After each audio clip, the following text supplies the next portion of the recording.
Hello, my name is Marissa Moore, and I will be speaking about communicating electronically. The evolution of communication and technology has evolved so much. We have so many different tools of communicating, such as emails, web communication, voice and wireless options as well. All these play huge roles in expanding and reaching company goals. Some advantages of email. Electronic email or email has many advantages. It always is available to use and is very convenient. Some reasons why it is useful are, first, it facilitates information among users at a fast pace. It also is useful when you are in a different time zone or location. Second, it increases efficiency. You can send a message and not worry about returning or waiting on someone's phone call. Third, it's cheaper, no telephone cost. Fourth, it reduces paper waste. There is no need for paper when using email since it is all done through the web. It is important to send a proper email that conveys your message directly. You must follow specific email guidelines to effectively communicate with coworkers and outside parties. An email may be sent to a single person or multiple people at once. You can do this by adding each recipient's email in an address tab. The subject line of the email itself is a very important part. Make sure your subject line is useful to the recipient, so he or she can easily find it later on if needed. Be sure to keep in mind of the 5 W's while thinking of a subject. Who, what, where, when, why. For example, sales meeting on Friday is preferred rather than just meeting. Always make sure to restate the subject line in the body of the paragraph, so the reader knows what he or she is about to read. It is vital to make sure that the email is focusing on one single subject and not multiple topics. Talking about too many things in one email can leave the recipient forgetting to respond to all the topics. If your email content is going to be long, make sure to divide it up into sections for better understanding and to organize points. Organize your ideas accordingly to readers' interest. You can organize by either time order, importance of response time, dates, and locations. Know when to use correct needed emphasis, such as highlighting words or bullet points for important ideas.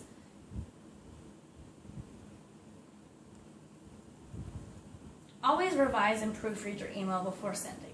Read the email out loud to see if you made any spelling or grammar errors. Make sure the email is well organized and makes sense. The recipient should be able to know the message you are trying to get across within the first sentences. Make sure you're using the correct tone and whether the email is better off sent as is or it should be used like another communication format such as phone calls.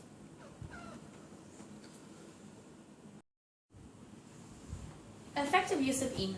Emails have many advantages, but it's important to follow the fundamental etiquette, which is the proper behavior for the internet. Always check your email promptly. It is very important to respond to an email within a certain amount of time, usually 24 hours. However, responding too quickly may also infer that you are too busy emailing rather than actually working. Email overload. Beware of what emails you need a copy of. Make sure you aren't sending mass messages for something you want done from one individual. It is best to keep your font size, style all standard because it takes more time and storage space to download documents which are formatted differently. Do not use your work email for personal emails. This is very important. Do not mix the two to avoid failing to follow the company policies. Avoid sending emails if you're angry. Emails that involve lots of emotions may be misunderstood and cause problems between coworkers. It is very hard to tell a person's exact tone through an email. Emails involve anger or emotions may also be used for blackmail or embarrassment since everything is written and documented, which makes it easier to save and be passed around to others. Instant messaging or chatting is the mix between emailing and conversation. A chat allows you to have a list of people who can interact with whenever needed, if they're online and available to chat. The use of chat in business fields have been great for success in almost 90% of companies using instant messaging for work-related issues. Most instant messaging programs are free of charge and can be easily downloaded. You can easily exchange documents or images quicker than an actual email. Chat has mostly the same rules that apply for emailing, besides spelling and grammar aren't really as relevant. You would usually use shorthand phrases while chatting, as it is quicker. There's a risk of employees overuse of and abusing chat programs since it is so easy and distracting at times. A chat that pops up when you get a message and makes it easy to get off topic and often can lead to no work being done. You should also know when it's proper to use chat rather than email. Text messaging has grown in popularity ever since cell phones have been available. You can easily send a message from one cellular device to another. The phrases used among texting are even shorter than in chatting via instant messaging. There is a whole different lingo just in texting. Texting is another alternative to making phone calls. In some parts of the world, text messaging has been made cheaper than actually using a phone call. Text messaging is more seen as a social communication tool rather than for business. Even though it has some beneficial uses in the business aspect, many still consider it unprofessional. It is useful to text during a meeting when a phone call cannot be answered. Research also has shown that there are more text messages opened than emails. Here is a chart of the preferred communication in the workplace. Some preferred methods of communication in the workplace include email, in-person, phone, and text. Email is the most common method because it is the quickest and most frequently used type. When operating in a business, more notes and quickly passed through email rather than any type of communication. Perhaps the most effective form of communication is in person because of the human contact that is involved. In-person communication allows the sender of the message and the receiver to quickly share thoughts, ideas, and feedback. Another form of communication is via phone. However, it is not always reliable. In a busy workplace environment, two people try to connect on the phone can be almost impossible. The person you may be trying to contact is on a conference call, away from his desk, in a meeting, or out of the office. Text messaging is another form of business communication, but it may be counted on as a last resort. It is not the best, quickest, or most favorable form. Sending a text message can be beneficial, however, it should not be counted on as the most reliable.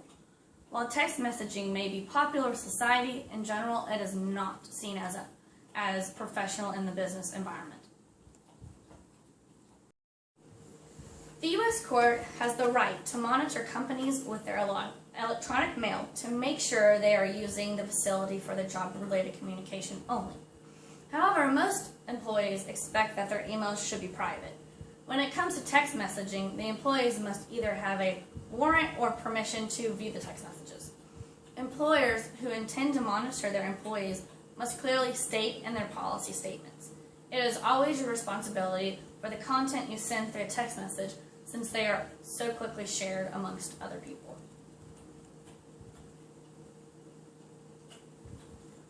A wiki is a collaborative website that helps collect the work of multiple authors.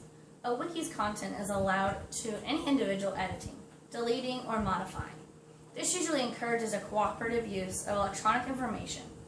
When writing for a wiki, you must not use personal opinions or any sort of analysis, but instead present factual content in a straightforward manner along with being neutral. Wikis are often used in the business aspect to drive the flow of ideas of employees. Wikis have access to edit at any time and does not require any sort of authoritative approval. A blog is more of an online journal and is not allowed to be edited by anyone since it is run by an individual. Visitors of a blog may only comment and leave their feedback. There are over 1 million blogs on the web, varying from quotes to scrapbooks and so forth. Some of the users run their blogs and use them as personal diaries, or some of them even use them to showcase their own hobbies like photography or cooking. In the blog world, these people are known as bloggers, and when they add something to their blog, it's referred to as a post. The blogger has all access to change the layout and design of their own blog. Blogs are different from websites because they are quickly changing continuously and don't require any authorization to post. Blogging is pretty simple and is made so that anyone can use it. Blogs have slowly transitioned to be used in the business aspect for marketing. Since blogs have an archive and search bar, it is beneficial to store knowledge for future use. It is very important that these blogs are well promoted to attract avid readers and so forth. Most companies have created a social media team who keep track of comments, questions, and concerns that may be posted on their company's social media sites such as Twitter, Facebook, etc. They are in charge of retrieving all these statuses or tweets and respond to them as immediately and effectively. This has become an excellent way to get feedback and improve the companies according to the people and who their customers are. Phone calls are an important skill in any professional field. However, voice communication expands to voicemails and cell phone usage as well.